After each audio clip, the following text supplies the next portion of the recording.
गुण हमने देखे थे।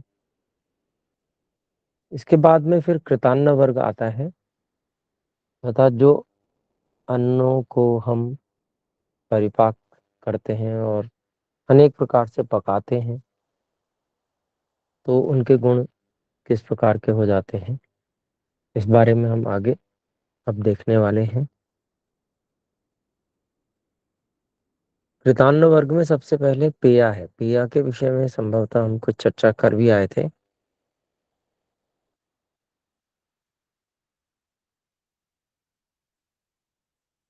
पेया जो है वो भूख और प्यास को बुझाने वाली है।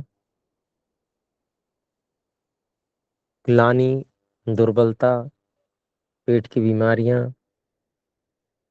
ज्वर, इनको नष्ट करने वाली है। पसीना लाती है पेया, अग्नि को बढ़ाती है, वात का और मलवात का, पुरीश का भी अनुलोमन भी करती है ये।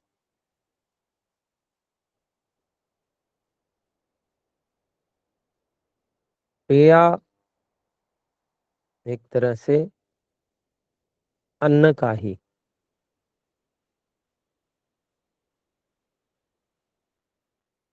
पतला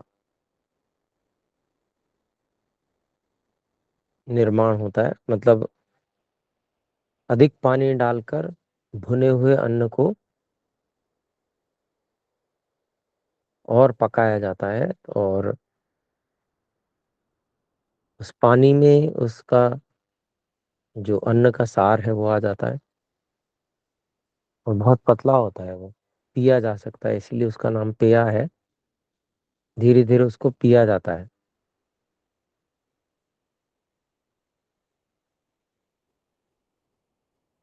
इसके बाद में फिर आता है विलेपी।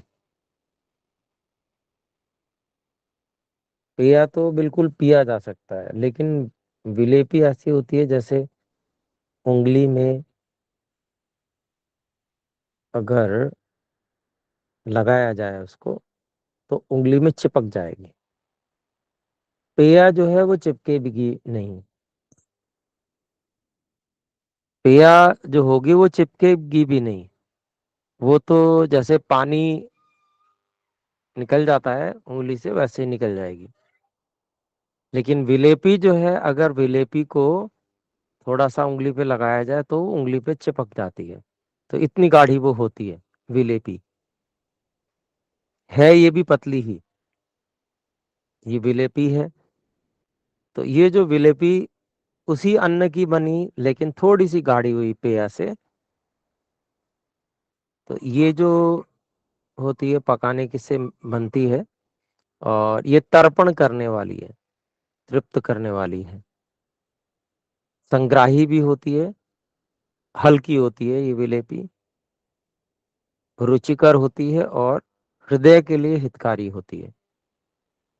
स्रोतों को मृदु करती है, मुलायम बनाती है, अर्थात रोकती नहीं है, बल्कि मृदु कर देती है, तो आसानी से जो भी चीज आना जाना हो वो चला जाए। और विशेष रूप से विलेपी जो है पसीना भी लाती है। पेया भी पसीना लाती है, ये भी पसीना लाती है।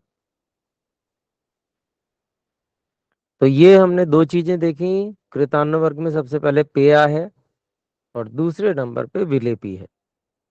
ये दोनों ही जो कमजोर पाचन शक्ति वाले लोग होते हैं, या बीमारी से उठते हैं, तो सबसे पहले पेया दी जाती है, फिर विलेपी दी जाती है।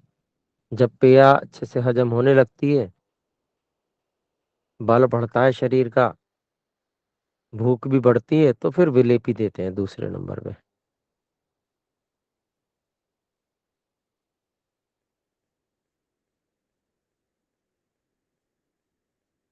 तो ये हुई बात।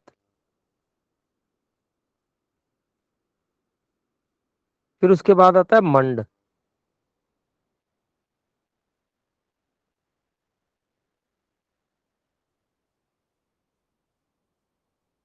चावलों का जैसे मांड होता है, इसी तरह से सभी अन्नों का बना लिया जाता है।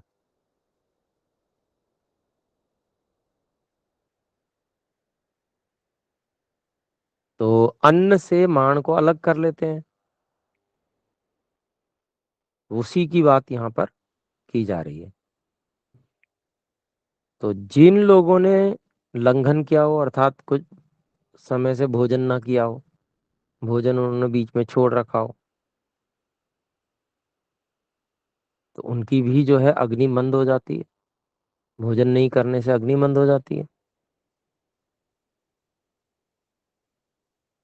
ठीक वैसे ही जैसे जब हम हवन कुंड में समिधाएं डालें ही नहीं तो अग्नि धीरे धीरे मंद हो जाती है। समिधाएं डालते रहेंगे तो वो जलती रहेगी, तीव्र रहेगी अग्नि। इसी तरह से भोजन।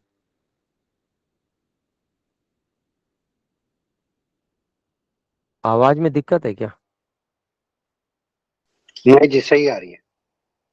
आवाज सही आ रही है? ठीक है गुरु जी, आवाज आ रही है गुरु जी। जी। तो मैं आपको बता रहा था कि जिन्होंने भोजन लंघन कर रखा हो, अग्नि मंद हो जाती है। अथवा कभी कभी जैसे किसी को दस्त लग जाते हैं या विरेचन कराया जाता है, विशेष रूप से विरेचन भी कराया जाता है, तो कई दस्त लगते हैं उसमें।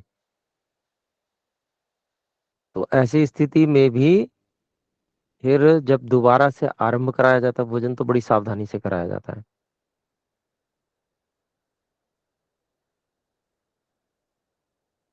या तीसरी स्थिति हो सकती है जब किसी को स्नेहपान कराया जाता है, तो स्नेहपान के बाद में उसको उष्णोदक पिलाया जाता है, गर्म जल। गर्म जल ही पीना होता है, तो काफी लंबे समय तक। फिर उसके बाद में पता चलता है कि स्नेह पच गया है, तो फिर उसके बाद जो प्यास लगती है तो फिर मांड ही दिया जाता है। दीपन और लघु होने के कारण से अग्नि को प्रदीप्त करता है, तो इस तरह से मांड दिया जाता है, मंड। और ये मंड जो है वो प्राणों को धारण करने वाला होता है। कमजोर व्यक्ति होता है तो उसके प्राणों को धारण करता है, मतलब शरीर में बल लाता है। तो ये मांड तो जो है केवल सीधा जैसे चावलों से भी बन जाता है मांड, सीधा चावलों को उबालते हैं और पानी निकाल लेते हैं। उबालने के बाद में जब पक जाते हैं चावल, तो वो मांड हो जाता है। लेकिन और भी इसके अलावा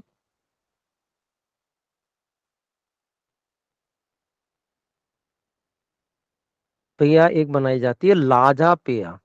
लाज पेया कहते हैं उसको। लाजा कहते हैं खीलों को। जैसे दीपावली पे खीलें जो आती हैं, वो खीलें जो होती हैं उनको लाजा कहा जाता है संस्कृत भाषा में। तो उनसे भी पेया तैयार की जाती है। उनको जल में डालकर और गर्म करते रहते हैं तो उबलता रहता है वो। तो उसमें जो खीलें होती हैं उनका वो पक कर और इसके छोटे छोटे कण आ जाते हैं पेया पेया के अंतर्गत, तो वो लाज पेया हो जाती है, लाजा पेया। तो जिन लोगों का कंठ सूखता है, अधिक प्यास लगती है, उनके लिए ये बहुत अच्छी है प्रशस्त लाजा पेया। लाजा की पेया जो है वो थकावट दूर करती है।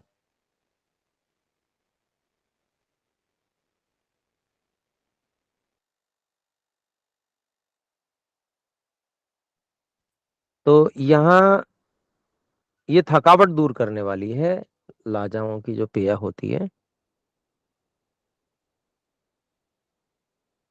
इसके क्या गुण हैं? ये लाजा मंड भी कहते हैं इसको। ये जो है तृष्णा को शांत करती है। अतिसार जिनको हो जाता है, पेट खराब हो जाता है, उन उसको भी शांत करती है। धातुओं को समता में लेके आती है। और बहुत कल्याणकारक है ये लाजा की पेय जो होती है, या लाजा मंड कहते हैं इसको। अग्नि को उत्पन्न करने वाली होती है, अग्नि बढ़ाने वाली होती है, और दाह मूर्छा आदि जो होती है उसको भी समाप्त करने वाली ये होती है। तो बहुत सुंदर, बहुत अच्छे इसके गुण हैं। गर्मियों के समय में बहुत अच्छा इसका उपयोग रहता है। तो इसमें भी सिद्ध किया जाता है जो लाजा मंड होता है उनको, जैसे काली मिर्च आदि और पिपली, इन सब चीजों से सिद्ध करते हैं। तो इस प्रकार से जो सिद्ध करके जो लाजा का मंड होता है, तो वो बहुत अच्छा काम करता है मंदाग्नि के लिए। ऐसे ही कुछ लोग जो विषम अग्नि से युक्त होते हैं, कभी भूख तो इतनी लगती है कि व्यक्ति बहुत अधिक भोजन कर लेता है, कभी भूख ही नहीं लगती। तो बड़ी विचित्र सी स्थिति रहती है विषम अग्नि वाले की। उसके लिए भी ये जो लाजा का मंड होता है सिद्ध किया हुआ, ये बहुत अच्छा रहता है। और सभी के लिए बहुत अच्छा है, बालक हो, वृद्ध हो, स्त्री हो, सुकुमार लोग जो हैं उनके लिए भी बहुत अच्छा ये लाजा मंड रहता है। और जो वमन विरेचन आदि जो पंचकर्म कराए जाते हैं, संशोधन जिन्हें बोलते हैं, तो इसके बाद जब पुरुष शुद्ध हो जाते हैं तो भूख प्यास को बुझाने के लिए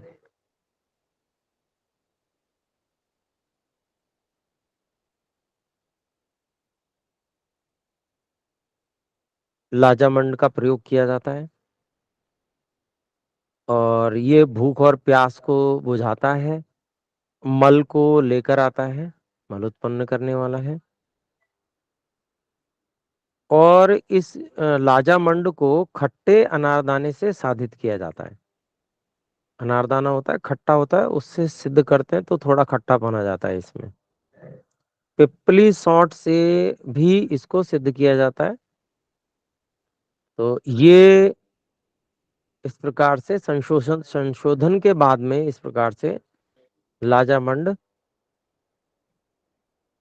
देकर और बल बढ़ाया जाता है ये बंद कैसे रोगी करें? का। तो ये अग्नि को दीप्त करने वाला है, बात का अनुलोमन करने वाला है। लाजामंड की बहुत ही अधिक इसका प्रशंसा आयुर्वेद में की गई है। लाजामंड गर्मियों के ऋतु में तो बहुत ही अच्छा ये है।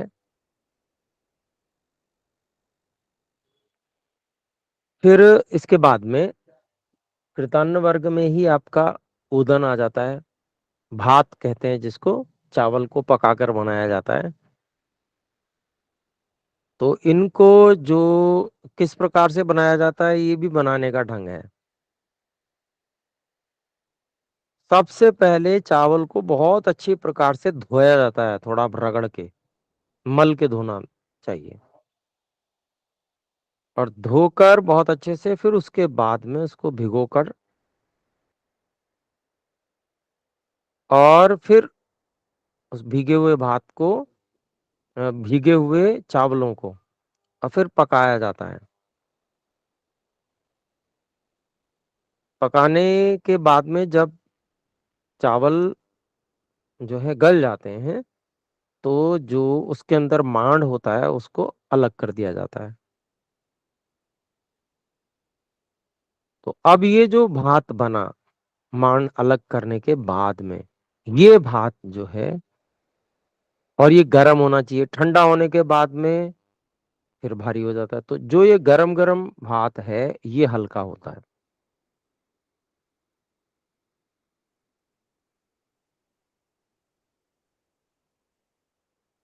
तो इसके अलावा जैसे एक और तरीके से भात तैयार किया जाता है, उसमें जो चावल होते हैं उनको भून लिया जाता है। पहले चावलों को भून लेते हैं, फिर उसके बाद में भुने हुए चावलों से भात तैयार करते हैं, इसी विधि से जो पहले कही। तो ये जो इस प्रकार से भात तैयार होता है, ये विश्व में भी बहुत ज्यादा काम करता है, बढ़िया काम करता है। कफज रोगों में भी बड़ा अच्छा काम करता है, तो हल्का होने के कारण से। तो इस प्रकार जो तैयार किए हैं चावल, वो तो और गरम गरम हो तो हल्के होते हैं। इसके अलावा अगर तैयार करने में चावल को धोया नहीं तो भी चावल जो है वो भारी हो जाएंगे, चाहे आपने मार निकाल दिया तब भी, अच्छे से धोया नहीं है तो। इसी प्रकार से चावल अच्छी प्रकार से सुन्न नहीं हुए हैं, पके नहीं हैं, बढ़िया से उबले नहीं हैं, तो भी ये भारी ही रहते हैं। मार निकाल दिया फिर भी भारी रहेंगे अगर वो अच्छे से गले हुए नहीं है। इसी प्रकार से पक भी अच्छे गए हैं, धोए भी हैं, मार भी निकाल दिया है, लेकिन उसके बाद भी अगर चावल ठंडे हो गए और ठंडे आपने खा लिए तो वो भारी होंगे, हल्के नहीं होंगे। तो ये सारी बातें यहाँ पर बड़ी सूक्ष्मता से बताई गई हैं।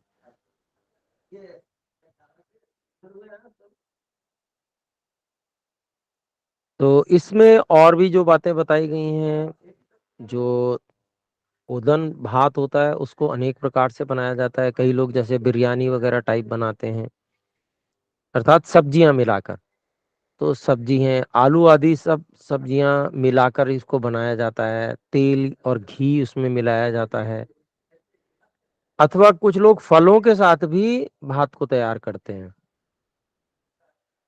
तो उसमें कई बार फल जो है आपके ड्राई फ्रूट्स होते हैं, उनके साथ में तैयार करते हैं। तो ऐसे जो जितने भी प्रकार से बनाए गए जो चावल हैं वो बलकारक होते हैं, तृप्त करने वाले होते हैं, संतर्पण होते हैं और रुचिकर भी होते हैं, भारी होते हैं और शरीर में मांस आदि धातुओं की वृद्धि करने वाले बृहण होते हैं। ये थोड़े भारी अवश्य हैं लेकिन बृहण है। तो अंतर है देखिए।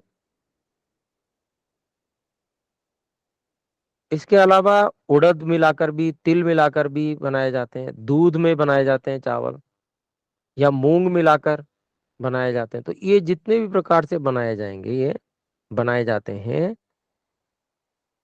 ये मिश्रित भात हुआ, खिचड़ी कह देंगे इसको।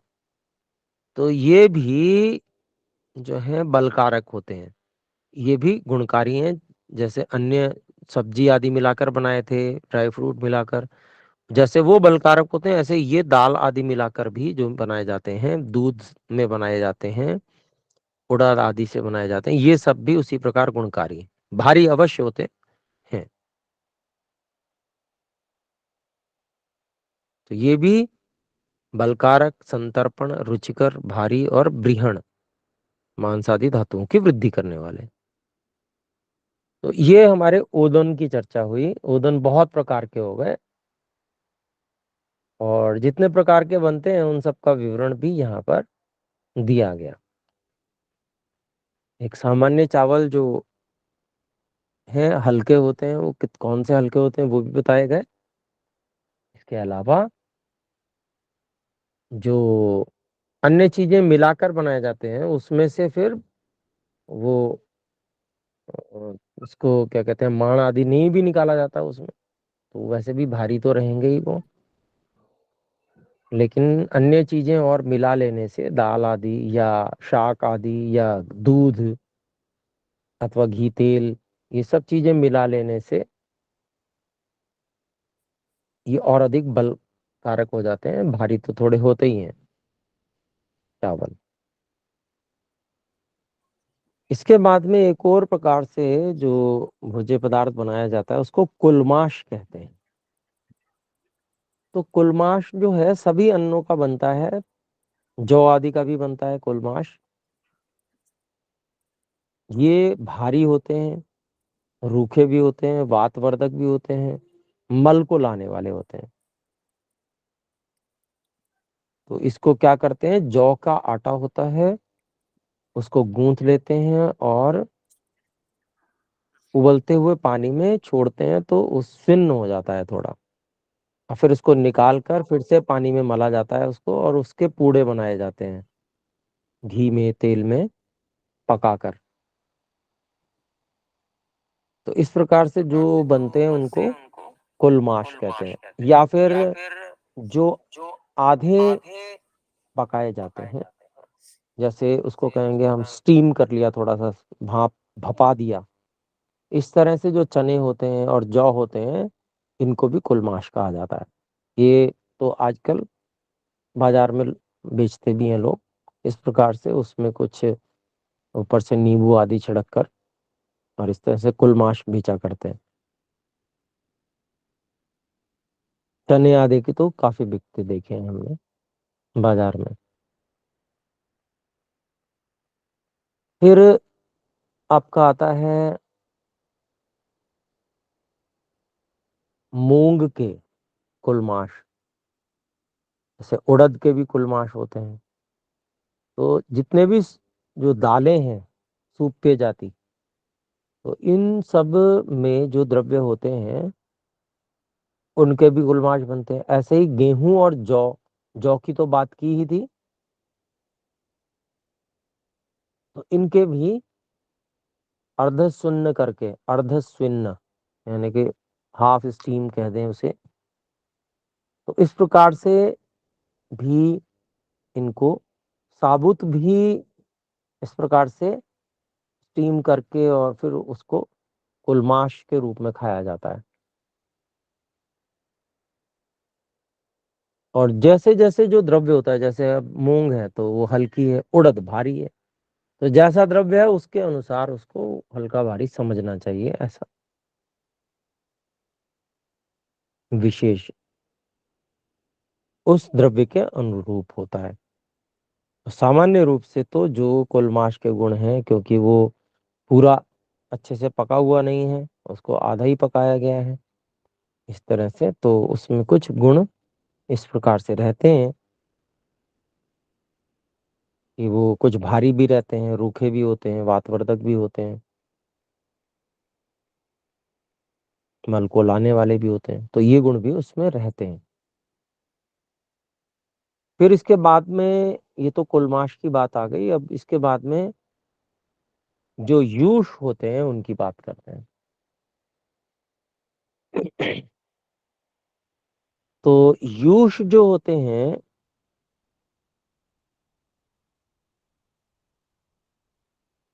यूष को सिद्ध करने के लिए मूंग है या कोई और भी,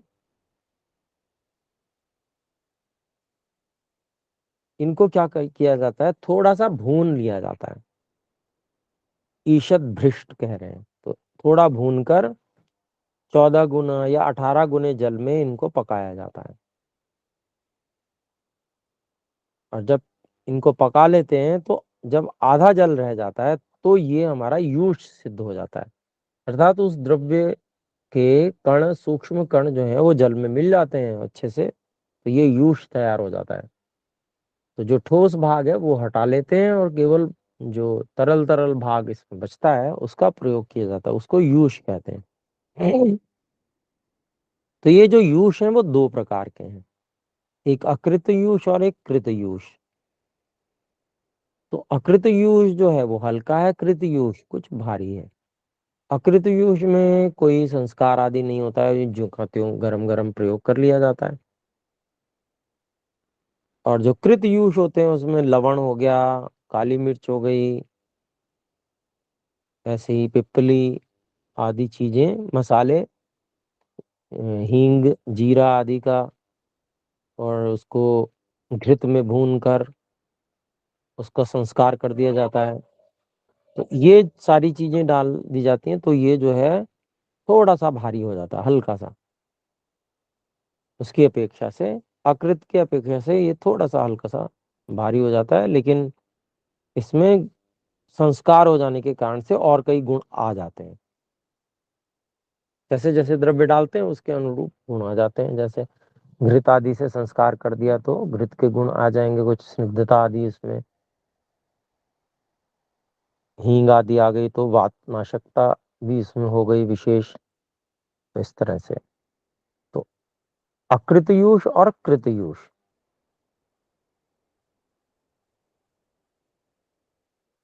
फिर उसके बाद में जैसे कोई विशेष सब्जी जिसमें जैसे कटहल इत्यादि होते हैं, इनका भी रस बनाया जाता है। तो इनमें एक तनु रस होता है, एक सांस्कारिक रस होता है। उसी तरह से जैसे यूष बनाए थे उसी तरह से ये रस होता है। उसी तरह से बनाए जाते हैं, पतला करके उसमें और पकाया जाता है। और तो तनु रस जो होता है वो भी विशेष लाभदायक होता है, बलवर्धक होता है, मांस आदि शरीर में बढ़ाने वाला होता है। उसी का संस्कार कर लिया जाता है, जैसे हमने यूष का संस्कार किया वैसे ही कर लेते हैं। ऐसे ही जो सूप होते हैं, सूप में क्या हो गया, दालें हो गई। तो दालें जो होती हैं वो उनको खूब अच्छे से पकाया जाता है और वो गाढ़ी हो जाती हैं। तो उसमें जो है जल का जलीय भाग भी होता है और दाल के कण भी होते हैं, वो पके हुए होते हैं तो वो बारीक हो जाते हैं थोड़े से। ऐसे इनको सूप या दाल कहा जाता है। और ये जो दालें होती हैं, इनमें एक तो कुछ खट्टे पदार्थ, आंवले से इसको खट्टा कर लिया जाता है या अनारदाने आदि से खट्टा कर लिया जाता है। तो जो अम्ल सूप होता है और अनम्ल सूप होता है। अम्ल सूप यानी कि जो दालें जिनमें थोड़ा खट्टापन लाया जाता है वो हल्की होती हैं, और जो अनम्ल सूप होते हैं वो उनकी अपेक्षा भारी होती हैं। तो अगर हम क्रम से देखें तो अकृतयूष से भारी हो गया कृतयूष, कृतयूष से भारी हो गया तनुरस, तनुरस से भारी हो गया सांस्कारिक रस, और उससे अधिक भारी हो गया अम्ल सूप, और उससे भी अधिक भारी हो गया अनम्ल सूप, अर्थात दाल। सूप अर्थात दाल का मतलब है। सूप वो इंग्लिश वाला सूप जो वो होता है वो वाला यहाँ नहीं है। यहाँ सूप दाल के लिए कहा जाता है। संस्कृत में सूप दाल को कहते हैं। तो अपेक्षाकृत ये भारी होती, सबसे भारी हो गई जो खट्टी नहीं की गई है ऐसी दाल जो है, क्योंकि ये गाढ़ी होती है तो ये थोड़ा भारी होती है।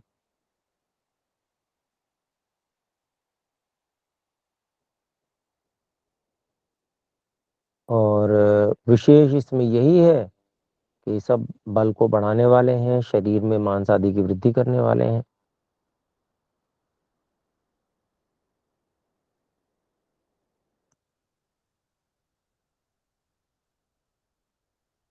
सूप जब बनाते हैं तो जैसे हमने यूश बनाया, तो यूश बनाने में हमने 14 गुना या 18 गुना जल डाला था, उसका आधा रहने पे यूश बना था। लेकिन अगर उसी को और पकाते रहें तो चतुर्थांश जल रह जाएगा, तो ये आपके सूप यानी कि दाल बन जाएगी। उसमें दाने भी होंगे, दाने बहुत छोटे रह जाते हैं, बारीक हो जाता है मतलब। और उसको अम्ल करने के लिए अनारदाने आदि उससे खट्टा किया जाता है या आंवले से खट्टा किया जाता है। तो इस सूप में दोनों चीजें होती हैं, दाने भी होते हैं, जल भी होता है, गाढ़ा जल। इसके बाद में हमारा जो भोज्य पदार्थ है वो है सत्तू। सत्तू भी बहुत अच्छा प्रयोग में लाया जाता है। सर्दियों को छोड़ के सत्तू खूब प्रयोग किया जाता है शेष सभी समय में, बल्कि थोड़ा बहुत सर्दियों में प्रयोग किया जाता है, शिशिर ऋतु में बिल्कुल प्रयोग नहीं करते हैं।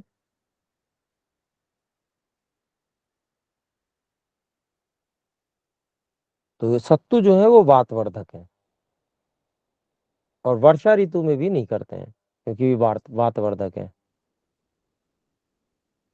वातवर्धक है, रूखे हैं, मल को अधिक मात्रा में उत्पन्न करने वाले हैं सत्तू, और अनुलोमन करने वाले होते हैं। और सत्तू पीने पर तुरंत तृप्ति देते हैं, और उसी समय तुरंत जो है ऐसा लगता है जैसे शरीर में बल आ गया हो। लेकिन इनके द्वारा जो बल शरीर में आता है वो तुरंत लगता है कि तुरंत आ गया है, थोड़ा आता भी है, लेकिन क्योंकि ये रूक्ष है तो अंतिम परिणाम इनका जो है बलकारक नहीं है।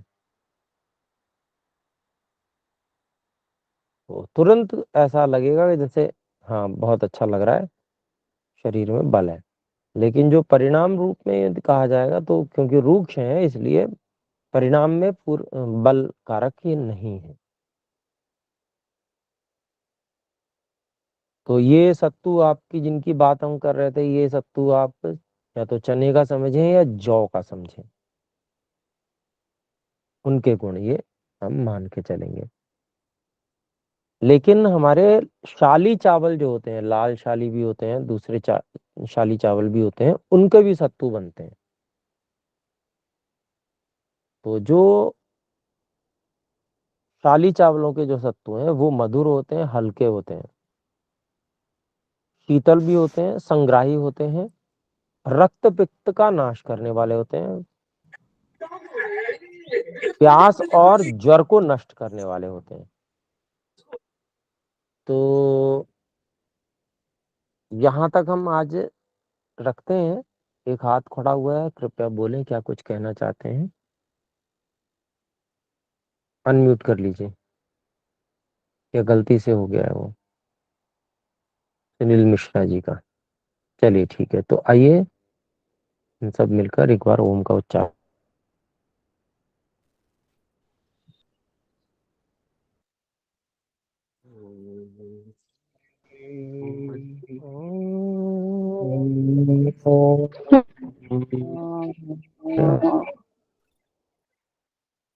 अगर कोई शंका हो तो लिख कर भेज सकते हैं।